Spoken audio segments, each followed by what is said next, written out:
எனது அன்புக்குரிய மாணவர்கள் அனைவருக்கும் அஸ்ஸலாமு அலைக்கும். நான் ஹர்சா சார். இன்றைய நாள் தரம் 11 மாணவர்களுக்கான QBR செஷன். ஸோ இன்றைய நாள் டே 4. ஆல்ரெடி டே 1, 2, 3 என்று 3 யூடியூப்பில் பதிவிடப்பட்டிருக்குது. பார்க்காதாக்கள் பார்த்துக்கொள்ள ஏலும்.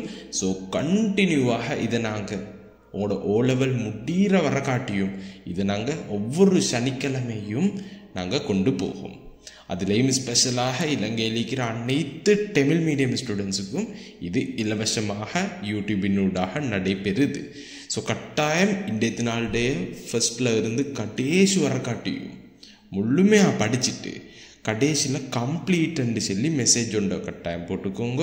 அதே நேரம் உங்களோட ஃப்ரெண்ட்ஸ்மாருக்கும் இது யூஸ் ஆகிறதுக்கு கட்டாயம் ஷேர் பண்ணிக்கோங்க. சரி, இப்போ நாங்கள் டைரெக்டாக இந்த பேப்பருக்குள்ளே போகும். இந்த பேப்பர் ஆல்ரெடி உங்களுக்கு குரூப்பில் நான் தந்தேன். குரூப்போட லிங்க் கீழே டிஸ்கிரிப்ஷனில் இருக்குது, ஜாயின் ஆகிக்கோங்க. ஓகே, வாங்க டைரெக்டாக நாங்கள் கேள்விக்கு போவோம். இதில் உங்களுக்கு பார்ட் 1க்குரிய செஷனாக உங்களுக்கு இந்த பேப்பர் அறிமுகப்படுத்தப்பட்டிருக்குது. ஸோ ஒவ்வொரு கேள்வியாக நாங்கள் பார்க்கோம். தீர்க்கண்டு வந்துடுச்சு. தீர்க்கண்டு வந்தால் அந்த இடத்துல இருச்சிய எழுத்து அவரை கண்டுபிடிச்சோணும். அவரை கண்டுபிடிச்சோணுமெண்டா அதுக்கு ஒரு நம்பரை கண்டுபிடிச்சோணும். எப்படின்னு தெரியுமோ, ஃபஸ்ட்டு கீனால் ஒட்டையுங்கோ. சஹ 5 அங்கல போனால் சய 5ஆக மாறுக. அப்போ உங்களுக்கு முதலாம் ஸ்டெப்பில் M = 10, இந்த 5 அங்கல போனால் சய 5. அப்போ பாருங்கள், உங்களுக்கு எம்முக்கான விடை வந்துட்டோம். 10ல் 5 போனால் 5.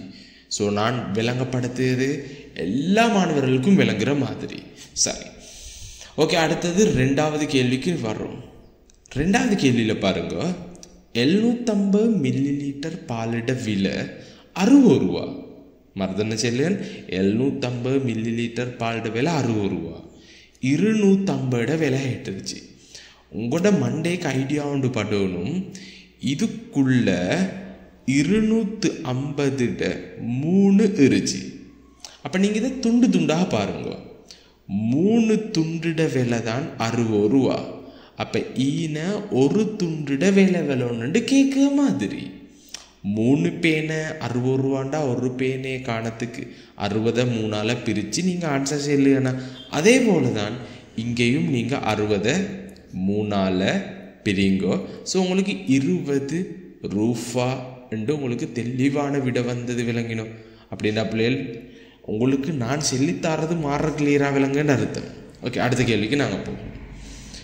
3வது, உருவிலுள்ள தரவுகளுக்கு ஏற்ப எக்ஸ்ட பருமன் கண்டுபிடிச்சோம். இதில் பாருங்க, இந்த இடத்துல முக்கோணி ஒன்று இருச்சு. இங்கே எந்த ஸ்பெஷல் என்றால் இந்த பக்கமும் இந்த பக்கமும் சமனண்டு சென்னால் இந்த கோணமும் இன்சைடு கிரிச்சிய கோணமும் சமனண்டு அர்த்தம். அப்போ இது எக்ஸ் என்றால் இதுவும் எக்ஸ் தான். இப்போ இந்த கேள்வியோட ஆன்சர் எடுக்கிறதுக்கு ஈன 90 உங்களுக்கு தெரியும் தானே. ஈன எந்த ஸ்பெஷல் இருந்துச்சுன்னா, ஈன 3 கோணங்கள் இருச்சு. ஒன்று எக்ஸ் என்ற ஒரு கோணம், இன்னொன்று எக்ஸ் என்ற ஒரு கோணம், இன்னொன்று 90 ஒரு கோணம். இந்த 3ம் உள்ளுக்கு இருச்சியத்தால் இந்த 3ஐயும் கூட்டினா 180 வாரு. அதை நாங்கள் எழுதினா செய்மத்தோட கிளியராகவே விட இருக்கலும். அப்போ அதில் எழுதுகிற டைமுக்கு எக்ஸை ஃபஸ்ட்டுக்கு எழுதுங்க. அப்போ எக்ஸ் அதோட இந்த எக்ஸை கூட்டம் எக்ஸ் சக அதோட இந்த 90 கூட்டம் 90.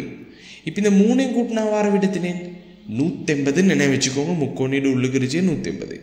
அப்போ இன்னைக்கு 180 போட்டு இப்போ எக்ஸோட எக்ஸை கூட்டினால் 2x. இந்த 90 அப்படியே நான் வச்சுக்கோறேன். இங்கே சமன் 180. 2xோட 90 கூட்டேலா. ஸோ நாங்கள் அதெல்லாம் எங்கள்ட ஆன்லைன் கிளாஸில் நாங்கள் படிச்சிருச்சு. ஸோ கூட்டேலா இந்த 90 அங்கே கொண்டு போய்த்து கழிச்சா உங்களுக்கு இடது சைடில் மீதது இந்த 2x 180. அதில் கழிக்கப்படுது 90. கூட்டலாக இருந்தால் அங்கே போனால் கழித்தலாகுது. அப்போ 2x விடந்தேன் 180 90 போனால் 90. இப்போ 2 அங்கே போனால் என்ன திரும்ப நடக்குது, 2க்கும் எக்ஸுக்கும் நடுவில் பெருக்கல் தானே இருச்சு. அப்போ அங்கே போனால் வகுத்தலாக மாறுது. அப்போ எக்ஸ் 90 கீழுக்கு 2. ஆகவே எக்ஸுக்குரிய ஆன்சர் எத்தினேன் 45 பாகை. ஸோ எல்லாருக்கும் இது மாற கிளியராக விளங்கினோம். இதை ஷார்ட்கட்டில் உங்களுக்கு சொல்லித்தர இயலும். இதை ரெண்டையும் கூட்டினா 90 வரணும்னு சொல்லி ஷார்ட்கட்டில் சொல்லித்தர இயலும். இருந்தாலும் இது நாங்கள் டே 4 இன்னும் எங்களுக்கு ஓரளவு டைம் இருந்துச்சு. ஸோ கடைசி கட்டத்தில் போகிற டைமில் மாற ஷார்ட்கட்டில் செய்யும். இப்போ கொஞ்சம் நாலேஜையும் தியரியையும் தெரிஞ்சு கொண்டு போவோமோ. ஓகே, அப்போ என்ன செய்யணுங்க பிள்ளைகள், இவ்வளோ நேரமாக சொல்லி தந்த விஷயமெல்லாம் மாற கிளியராக விளங்கினோம். ஓகே சரி, வாங்க நாங்கள் இப்போ அடுத்த 4வது கேள்விக்கு போகணும். இந்த பேப்பரில் உங்களுக்கு 10 கேள்வி போட்டுருச்சு. 10 பாடங்கள். ஸோ முழுமையாகவே நாங்கள் இன்றைக்கு பார்க்கணும். 4ஆம் கேள்வியை பாருங்கள். பெருமானம் காண்க. தசமர் நம்பர்ஸ் 2 கூட்டுது. உங்களுக்கு இந்த கேள்வி செய்ய தெரியுமன்றதுக்கு நிறைய கிழவனுக்கே இது செய்ய தெரியா. நான் கிழவனு சொல்லியது உங்களை விட வயசில் மூத்தாக்கலை. நிறைய பேருக்கு இந்த கேள்வி செய்ய தெரியா. ஸோ இன்றைக்கு சொல்லித்தாரன். நீங்கள் கிழவியாக டைமுக்கு மறந்துட வேணுமா? சரி பிள்ளைகள் கவனிங்க. கூட்டல் டைமுக்கு நீங்கள் எதை ஃபஸ்ட்டுக்கு எழுதினாலும் பிரச்சனை இல்லை. நான் 12.5 ஃபர்ஸ்ட்டுக்கு எழுதிட்டேன். எழுத செல்ல கொஞ்சம் பசந்தாக எழுதுங்கோ. இப்போ 1.25 எங்கே தெரியுமோ எழுதணும். நிறைய பேர் 1.25 நம்பருக்கு கீழே நம்பர் போடு. இது பச்சை பிள்ளை. அப்போது ஒழுங்காக எழுது எப்படின்னு தெரியுமோ, ஒரே ஒரு கள்ள கேம் தான். டொட்டுக்கு கீழே டொட் வர மாதிரி எழுதணும். அப்போ ஈனேக்கு டொட் வரணும், அதுக்கேற்ற மாதிரி எழுதணும் என்றால் இந்த டொட்டுக்கு இடது சைடில் இருந்துச்சு இந்த 1 நீங்கள் ஈனேக்கு தான் எழுதணும். 25 இந்த 2 ஈனேக்கும் 5 சைடுக்காக்கி எழுதுங்க, வேறு வழி இல்லை. ஸோ இப்போ கூட்டினா உங்களுக்கு பசுந்தாக விட வந்துடும் பாருங்க. ஜாவலிங்கனே இந்த இடத்துல 5ஓட கூட்டத்துக்கு இந்த லைனில் ஒன்றுமே இல்லைனா அப்போ நீங்கள் 5 போடுங்கோ. 5 2 7 டொட்டுக்கு டொட்டை வைங்கோ. 1 2 3 இது 1 அப்படியே டொம்மனு கீழே போடுங்க. எல்லாருக்கும் ஜாயா வேணுங்கண்ணே. இதில் கட்டாயம் நீங்கள் கட்டேசி ஒரு காட்டியும் படிங்க. உங்களுக்கு ஆல்ரெடி 3 கிளாஸஸ் நடந்துட்டு இந்த மாதிரி QBR 3 நடந்துட்டு கட்டாயம் இது கிளாஸ் முடிஞ்ச அப்புறம் பார்க்காதாக்கள் அதையும் பாருங்க. என் சேனலுக்குள்ளே ஈக்கும். ஸோ வீடியோக்குள்ளே உங்களுக்கு அதை பார்த்துக்கொள்ள இயலும். கட்டாயம் அதை ஃபாலோ பண்ணிக்கோங்க. இது கண்டால் இதில் இப்போ இதை பார்த்து கொண்டு இருக்கிறாக்களோட வசதிகள் எப்படி என்று தெரியா. வசதியான ஆக்களும் இருக்கும், வசதி இல்லாத ஆக்களும் இருக்கும். கிளாஸஸுக்கு பே பண்ணதுக்கு கூட வசதி இல்லாத ஆக்களும் இருக்கும். எப்படி இருந்தாலும் எல்லாருக்கும் கணிதத்தை பாஸாக வச்சதுக்கு ஒரு வழி ஒன்று தான் இந்த இடத்துல QBR நடந்து கொண்டு இருக்குது. ஸோ உங்களுக்கு விருப்பம்னா கூடுதலான சப்போர்ட்டையும் என்ன ஆன்லைன் கிளாஸுக்குள்ளால் எடுக்கலும். கிழமையில் 3 நாட்களாக கிளாஸஸ் பெய்து கொண்டு இருக்குதுண்ணா. ஸோ அதோட டைம் டேபிள் எல்லாம் உங்களுக்கு கடைசியில் வரும். சரி ஓகே, வாங்க நாங்கள் அடுத்த கேள்விக்கு நாங்கள் போவோம். 5வது கேள்வி. இந்த கேள்வி பாருங்கள். ஒரு செவ்வகம் ஒன்று தந்துடுச்சு. இதில் ABCDயில் AB 4 BC 5 இந்த முக்கோணியோட பரப்பு கேட்கு. மாற லேசி பிள்ளைகள். நீங்கள் எதுக்கு பைத்தகரஸ் எல்லாம் பார்க்க போகிற? இந்த இடத்துல பைத்தகரஸ் ஒன்றுமே பார்க்க தேவையில்லை பிள்ளைகள். இதோட பரப்பும் சமன். அது தெரிஞ்சாலே கேம் முடிஞ்சு. இது மாதிரி ட்ரிக்ஸான விஷயங்கள் நாங்கள் பார்க்கும். மொத்தமாக பரப்பை காணத்துக்கு செவ்வகத்திட பரப்பை காணுவோமே. அப்போ செவ்வகத்திட பரப்பை காணத்துக்கு எல்லாருக்கும் தெரியும் தானே நீளந்தர அகலம் உண்டு. நீளத்துக்கு 5 அகலத்துக்கு 4 போடும். 5 4. அப்போ உங்களுக்கு எந்த வர விட 5 4 9 மண்டைக்கே தார 5 4 20 அழகந்தேம் வரும். சென்டிமீட்டரால் பெருக்கினா சென்டிமீட்டர் வர்க்கம். இது விட இல்லை, இது செவ்வகத்திட. ஸோ முக்கோணிட பரப்பு கேட்டால், முக்கோணி ABCட பரப்பு கேட்டால் நீங்கள் செய்ய வேண்டிய வேலை அந்த மொத்த பரப்பை 2 உடையுங்கோ. கேம் முடிஞ்சு. எல்லாருக்குமே விளங்கினோம் நான் சொன்னது. 10 சென்டிமீட்டர் வர்க்கம் வந்து விளங்கினோம். இது ஒரு மெத்தட். இன்னொரு மெத்தட் வச்சு டிரெக்டாக நீங்கள் முக்கோணிட பரப்பு காணுதுக்கு அரைத்தர அடித்தர செங்குத்து உயரம் அப்படி போட்டாலும் உங்களுக்கு விட வந்துடுங்க. பாருங்க, உதாரணத்துக்கு காட்டுன்னு அரைத்தர அடிக்கு பதில் 5 போடுங்கோ, செங்குத்து உயரத்துக்கு இந்த 4 போடுங்கோ. அப்போ உங்களுக்கு முக்கோணிட டிரெக்டாக காணிலும். இதில் 4ஓட 2 வெட்டினா இன்னைக்கு 2 5 2 7 10 சென்டிமீட்டர் வரைக்கும். சேம் விட தான் பிள்ளைகள். இது கணிதம். ஸோ கணிதத்தை இதே போல் இன்ட்ரெஸ்டாக எல்லாருக்கும் விளங்குற மாதிரி டவுட்ஸே இல்லாத அளவுக்கு நாங்கள் நீட்டாக படித்தோம். சரி, வாங்க அடுத்த பகுதிக்கு ஆறாவது கேள்வி. 2 2 3 5 6 சொல்லி ஓர்டராக இருச்சு. ஓர்டராக நல்லா மனசில் எடுக்கோ. இதிட இடையம் கேட்டுருச்சு. இடையம்ண்டா நடு. கேம் முடிஞ்சு. இதுக்கு கட்டாயம் ஓர்டராக இருச்சோணும். ஓர்டர் இல்லாட்டி நீங்கள் ஓர்டர் ஆக்கணும். ஆனால் இங்கே ஓர்டராக தான் இருச்சு. ஆகவே இங்கே நடுதாரன் 1 2 3 4 5 5 பேர் இருந்தால் இந்த 3ஆவதுக்கு இருச்சி ஆள் தான் நடு. ஸோ 3ஆவதுக்கு இருச்சி ஆளே இங்கே 3 தான். ஸோ கேட்ட கேள்வியோட விட நீங்கள் டிரெக்டாக 3 கொடுத்தாலும் ஃபுல் மார்க்ஸ் கிடைச்சி. அப்படி இல்லாட்டி நீங்கள் இந்த இடையம் காணப்படும் இடத்தை கண்டுபிடிச்சதுக்கு n+1 கீழே 2 பாவிச்சேடும். பாருங்கள் என்னன்னு சொன்னால் மொத்தம் எத்தனை ஏறிச்சு? 5 பேர். 5ஓட 1 கூட்டி 2ஆல் பிரித்து அவங்களுக்கு 3 வார. இது விடையில் 3ஆம் ஈட்டு. ஈட்டுன்னு சொன்னால் இடம். 3ஆம் ஈட்டுன்னு சொன்னால் இது 1 2 3 சான்ஸுக்கு 3 உள்ளுக்கு வந்துடுச்சு. ஸோ எல்லாருக்கும் விளங்கினோம் 3ஆம் ஈட்டு இங்கே 3 தான் வந்துடுச்சு. அது ஸோ மாற கிளியரே. ஓகே அடுத்த கேள்வி போமோ? வாங்க அடுத்த கேள்விக்கு. சுருக்குக. இந்த கேள்வி ஜாய் கேள்வி உண்டு. இந்த ப்ராக்கெட்டுக்குள்ளே இருச்சியதும் இந்த 4A என்றதும் உண்மையிலே ஏ என்ற எழுத்து தானே 2லையும் இருச்சு.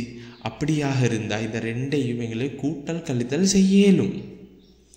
அதில் நீங்கள் இந்த நடுவில் தாரன் இருச்சின்னு பாருங்க. கூட்டல் நடுவில் கூட்டல் இருந்தால் இல்லாட்டியும் செய்யலும். சரி நீங்கள் பார்த்துக்கோங்க. இப்படி ஃபஸ்ட்டுக்கு நீங்கள் இந்த இடத்துல நான் நீல கலரில் காட்டினேன்னா குறியீடுகள் 2 இதை பெருக்க வேணாம். ப்ராக்கெட் வந்தேன்னு சொல்லி பெருக்க வேணாம். இங்கே ப்ராக்கெட் வந்ததுக்கு காரணமே வேறு. நாங்கள் அதெல்லாம் கிளாஸில் படிச்சிருச்சு. சரி ஈன ஒரே குறியோ வேறு வேறையோ? வேறு வேறேண்டா சண்டை பிடிச்சேன்னு நினச்சிக்கோங்க. சண்டை பிடிச்சா கொடை இருச்சியவர் தான் வெத்து. அப்போ 7 தானே வெத்து. அப்போ வெத்து விட குறியிட்ட ஈனைக்கு போடணும். சண்டை பிடிச்சா கழிக்கோணும், மறக்க வேணும். 7ல் 4 கழிச்சா உங்களுக்கு 3. இப்போ நீங்கள் சைடுக்கு இருச்சு ஏஏ இதுக்குள்ளே போடுங்க. இல்லாட்டி சரியில்லைண்ணா எல்லாருக்கும் ஜாய் விளங்கினோம், இன்ட்ரெஸ்டாக விளங்கினோம். ஓகே இதே போல் நாங்கள் அடுத்தடுத்த கிளாஸஸ்லையும் நாங்கள் கேள்விகள் பார்ப்போம். வாங்க அடுத்த கேள்விக்கு. 8வது கேள்வி. பி என்ற ஒரு தொடை தந்துருச்சு. AEIOU அந்த வவ்வல் லெட்டர்ஸ்ன்னு உங்களுக்கு தெரியும். தொடை பியின் மூலகங்களின் எண்ணிக்கை. உண்மையிலே அவன் கேட்குறது நம்பர் ஆஃப் பி. இதை சொல்லு நம்பர் ஆஃப் பி. தொடை பியின் மூலகங்களோட எண்ணிக்கைண்டா எத்தனை விடைன்னு எண்ணி சொல்லுங்க. 1 2 3 4 5. இதுதான் கேட்ட கேள்வியோட விடை. எல்லாருக்கும் விளங்கினோம். அப்போ கேள்வியை விளங்கெடுத்தா சிம்பிளாகவே விடை எடுத்துக்கொள்ள இயலும். சரி அடுத்தது 9வது கேள்வி. இந்த என்கோட்டில் சமநிலையை குறிச்சி. என்கோட்டில் குறிக்கப்பட்ட அந்த சமநிலை என்னென்னு கேட்கு. ஈன 1 நம்பர் 1 தானே இருச்சு. இந்த என்கோட்டை நாங்கள் எக்ஸ்ன்னு எடுத்தால் ஸோ ஈன எக்ஸ்ன்னு போட்டு இந்த அம்புக்குறி வலது பக்கம்தானே பெய்த்திருச்சு. அப்போ நீங்களும் வலது பக்கத்துக்கு அம்புக்குறியை போட்டு இது கலர் பண்ணி இல்லைனா அப்போ நீங்கள் ஈன கோடு போடப்படாது. கலர் பண்ணி தான் கோடு போடணும். இப்போ ஈன எந்த நம்பர் இருச்சு 1. இதான் கேட்ட கேள்வியோட விட எந்த கஷ்டமோ. ஆனால் இதை மாதிரி நிறைய கேள்விகள் நிறைய பேர் செய்ய தெரியல. அவங்கள நாங்கள் ஒவ்வொன்றா பேப்பர்ஸுக்குள்ளே பார்ப்போம். சரியோ உங்களோட கிளாஸஸில் திங்கக்கிழமை தியரி கிளாஸஸ் போகுது, வெள்ளிக்கிழமை பேப்பர் கிளாஸஸ் போகுது, இந்த சனிக்கிழமை இலவசமான QBR செஷன் போகுது. கட்டாயம் முடியுமாக இருந்தால் 3 கிளாஸையும் அட்டெண்ட் பண்ணிக்கோங்க. சரி வாங்க அடுத்த கேள்விக்கு. ஃபைனல் கேள்வி. கேள்வியை பாருங்க.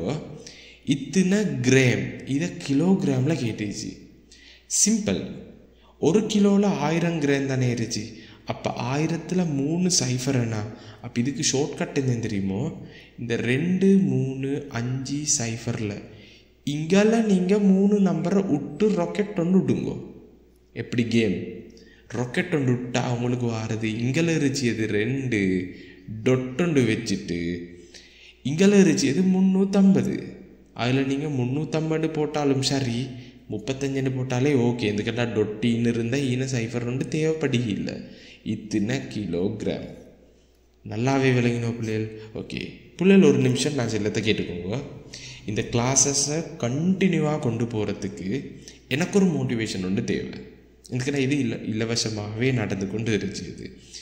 இந்த வீடியோவை ஏண்ட ஸ்டூடெண்ட்ஸும் பார்க்க, வெளி ஸ்டூடெண்ட்ஸும் பார்க்க. உங்களுக்கு என்ன கிளாஸுக்கு தேவைண்டா ஜாயின் ஆகிக்கோங்கோ. கடைசி கட்டம் ஃபுல் சப்போர்ட், பாஸ் பேப்பர் எல்லாம் ஸ்டார்ட் பண்ண போகிறேன். இப்போ தான் ஸ்டார்ட் பண்ண போகிறது. ஸோ உங்களுக்கு விருப்பம்டா ஜாயின் ஆகிக்கோங்கோ. எனக்கு நீங்கள் செய்ய வேண்டிய ஒரே வேலை என்னென்னு சொன்னால், நீங்கள் கட்டாயம் இந்த லைவ் முடிஞ்சா பிறகு கமெண்ட்டுக்குள்ளே, லைவ் செட்லே இல்லை, கமெண்ட்டுக்குள்ளே கம்ப்ளீட்டட்னு மெசேஜ் ஒன்று போடணும். வெளியாக்கள் நீங்கள் கம்ப்ளீட்டட்னு போடுங்க, கம்ப்ளீட்டட்னு போடுங்க.